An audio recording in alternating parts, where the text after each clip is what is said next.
You mentioned briefly about Michael Brown and Eric Garner being killed, your son being killed before them.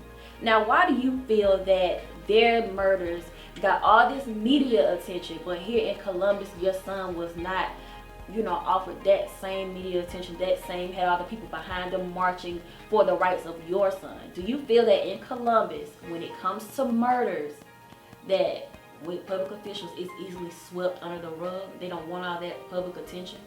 I do feel that cases that occur here are suffocated.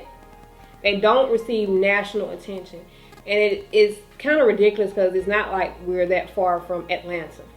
So there have been several cases that have happened in Columbus that didn't get national attention, where you didn't see the national outrage. And I think because my son's case did not receive national attention, it's so easy for them to suffocate his case and act like this didn't happen here.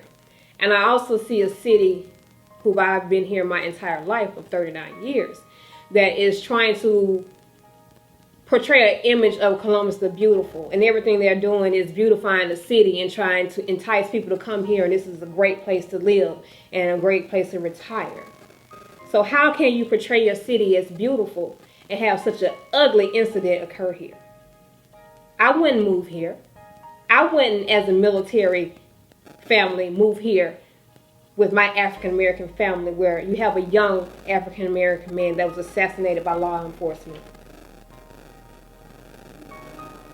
That's deep. Like, as a person, if I had a family, I believe that I would feel as strongly as you feel, being a young black girl, and our young black men are quickly being taken away from us, not really leaving us much options for a spouse or for a friend or anything like that. And your son did have a girlfriend at the time, right? Yes, he did. And she's devastated.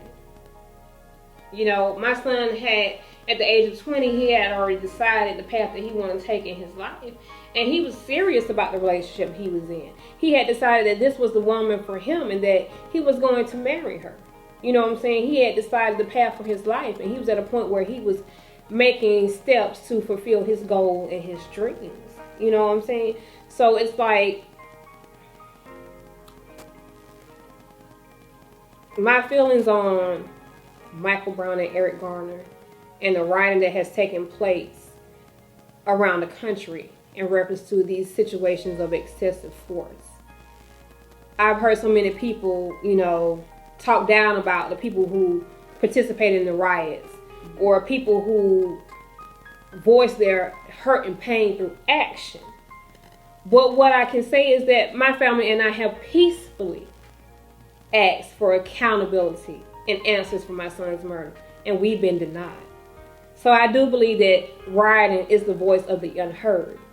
So do I think that the way that my son's case is being handled that way to prevent rioting? No, I do not. I see his peers every day who are contacting me or may put something on a Facebook wall, you know what I'm saying, who are very much upset about the way his case is being handled.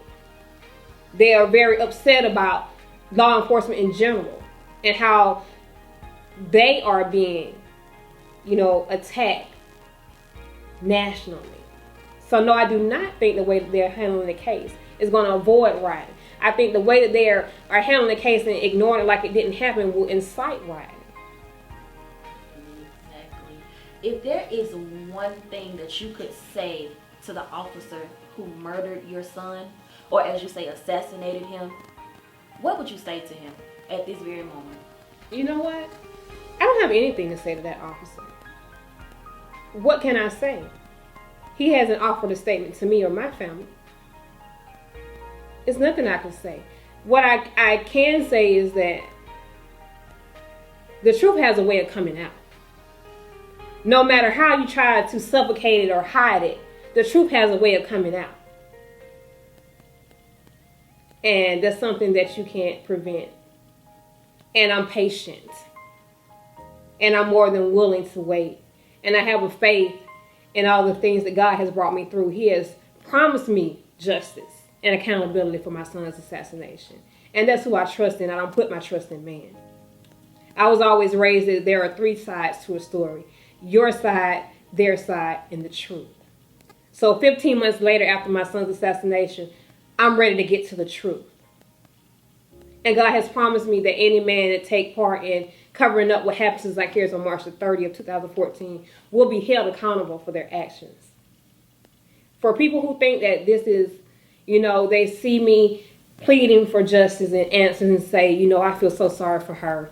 I can only imagine if I were in her shoes. So for the sympathy they have for me, or they empathize with my pain, I want to let them know, don't be so secure in your comfort and assume that it's just my problem or you're different from me. When I say that my son was an outstanding man and he wasn't a criminal, he was a convict, he was an outstanding and courageous young man. My son was no different than anyone else's son. And if I can be sitting here pleading for justice and answers and help, then you can be in my place as well. So I implore everyone to awaken and just go out and do some research. And don't be so quick to accept what the answers that people have given you. Go out and research. And it was just the statements they released on what happened to my son, what you've seen printed in the paper. He turned around in a threatening manner. What does that mean? Or he turned around and he pointed the weapon at the officer, but his injuries are to his back and the back of his neck. Then just common sense is enough for you to say, look, I need to see something else on this. Show me some tangible proof, something I can feel with my hands and see with my eyes. Show me why you took his life on that day. And I also feel it's for the officers in the country who are just making decisions to take someone's life.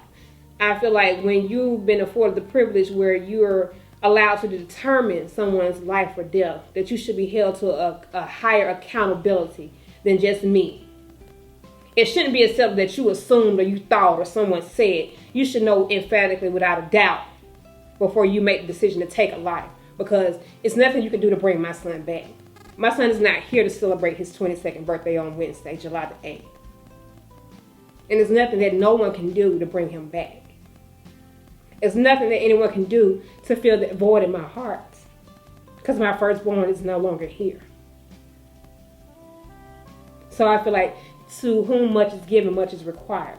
So if you're giving the power to decide life and death, you should be required to be held accountable for your actions.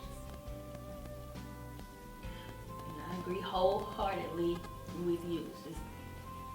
I just couldn't fathom being a mother in your shoes, but you've been so strong through this whole ordeal, through our conversations, and I want to know what really has kept you and your family during your time of grief. If it wasn't for my faith in God, I would not be here today. When my son was murdered, I suffered a mental, physical, and emotional breakdown. I was blind for 3 months from the stress of losing my child. And even when I was blind, I look back at my medical records now that God has blessed me with my sight. For one moment, did I not say, woe is me, I'm going through so much, why me? Because anytime I said, God, why me? He said, why not? He gave his only begotten son. So why not me? Why not my child? And so I look at my medical records, and the doctors would come in and have conversations with me, and he was talking about, how I was blind and how I wasn't sad or anything. They were talking about, well, maybe some kind of mental defect because I wasn't depressed because I was blind. My stand on that was always that, maybe there's some things that God don't want me to see right now. When he sees fit for me to see again, I'll see. And here I am today before you with my sight. So if I can believe in God for renewing my sight, why wouldn't I believe in him for the promise of justice that he's already promised me? I have no doubt that I'll see justice for my son. It'll be in God's time, and his time is perfect. And he's promised me I'll see that, so I have nothing else to do but wait around for that justice.